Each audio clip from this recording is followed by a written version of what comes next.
Assalomu alaykum. Bugungi mavzuimiz ta'lim mazmunini belgilash tamoyillari va mezonlari.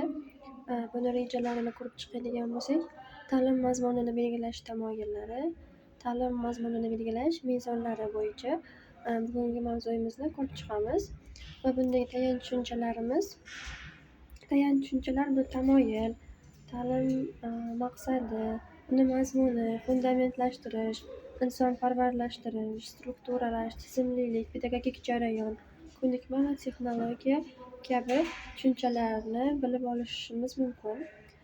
Ta'lim mazmunini barcha elementlarini jamiyat, fan, madaniyat va shaxs rivojlanishi talablariga mos bo'lishi tamoyili. Bu tamoyilda biz ta'lim mazmuniga an'anaviy bo'lgan bilim, ko'nikma va malakalar bilan birga jamiyatning rivojlanganligi, ilmiy bilim, madaniy hayot darajasini va shaxsning rivojlanish imkoniyatlarini aks ettiruvchi fanlarni kiritishni talab etadi. Keyingi tamoyilimiz bu ta'lim mazmunining tashkiliy jarayoni bilan aloqadorlik tamoyili. Bu tamoyil ta'lim mazmunini tanlashda bir tomonlama yondashishni rad etadi. U aniq bir o'quv jarayonini amalga oshirish bilan bog'liq tashkiliy shart-sharoitni hisobga olishni ko'zda tutadi. Bu umumiy o'rta ta'lim mazmunini loyihalashtirish jarayonida taqdim etish va o'zlashtirish tamoyillari, texnologiyasi darajasi va u bilan bog'liq xatti-harakatlarni hisobga olish kerakligini anglatadi. Keyingi tamoyilimiz bu ta'lim mazmunini yaxlit strukturaga aloqadorlik tamoyili.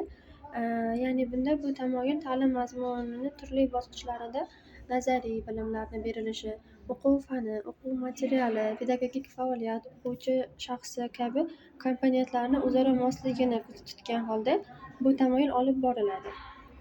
Keyingi tamoyilimiz bu ta'lim mazmunini insonparvarlashtirish tamoyili. Bu tamoyil birinchi navbatda o'quvchilarni umuminsoniy va milliy madaniyatini faol, ijodiy va amaliy o'zlashtirishlari uchun shart-sharoitlar yaratish bilan bog'liqdir.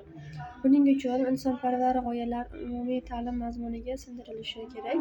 Bu esa o'z navbatida ijtimoiy, gumanitar va tabiiy ilmiy fanlarning o'zaro bog'liqligi, o'zaro munosabatlari tamoyilini o'zlashtirishi talab etadi. Uning asosini shaxsga yo'naltirilgan tashkil etilishi zarur bo'ladi. Endi esa ta'lim mazmunini fundamentlashtirish tamoyiliga o'tamiz. Ta'limni insonparvarlashtirishdagi to'siqlarni yo'qotishga imkon beradi. U ijtimoiy, gumanitar va tabiiy ilmiy bilimlarni birlashtirish, ketma-ketlikni o'rnatish va fanlar-aro aloqalarni, o'quvchilarning idrok etishi va amaliy faoliyat metodologiyasini, mohiyatini anglab yetishlariga tayanishni talab etadi. Ta'lim mazmunining ketma-ketlik tamoyili. Mazkur tamoyil ta'lim mazmunini o'sib boruvchi yo'nalishda va rejalashtirishdan iborat bo'lishini anglatadi. Bunda birinchi navbatda har bir yangi bilim avvalgisiga tayanadi va undan kelib chiqadi. Ta'lim mazmunining muntazamlik tamoyili. Bu tamoyil o'rganilayotgan bilimlar va shakllantirilayotgan malakalar va kompetensiyalarning yagona tizimdagi o'rni, umumiy o'rta ta'lim, barcha o'quv kurslari va yaxlit mazmunning bir-biriga hamda umuminsoniy, milliy madaniyat tizimi aloqadorlikka ko'rib chiqishni ko'zda tutadi. Ta'lim mazmunining o'quvchilar yosh xususiyatlariga mosligi tamoyili. Mazkur tamoyil ta'lim mazmunini loyihalashda o'quvchilarning yosh xususiyatlari va tayyorgarlik darajasini hisobga olishni ko'zda tutadi. Ma'lum bir yosh davriga mos bilim, ko'nikma, malaka va kompetensiyalarni tizimi ta'lim mazmunida aks ettiriladi. Ta'lim mazmunini loyihalashtirishda quyidagi mezonlarga asoslanadi.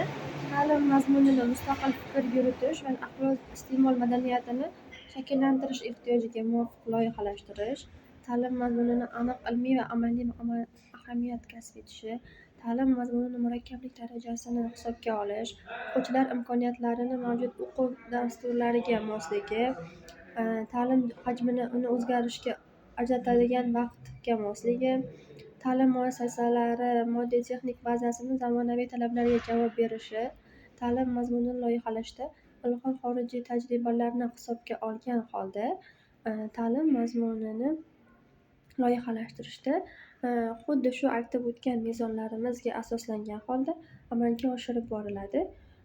E'tiboringiz uchun rahmat. Sog' bo'ling.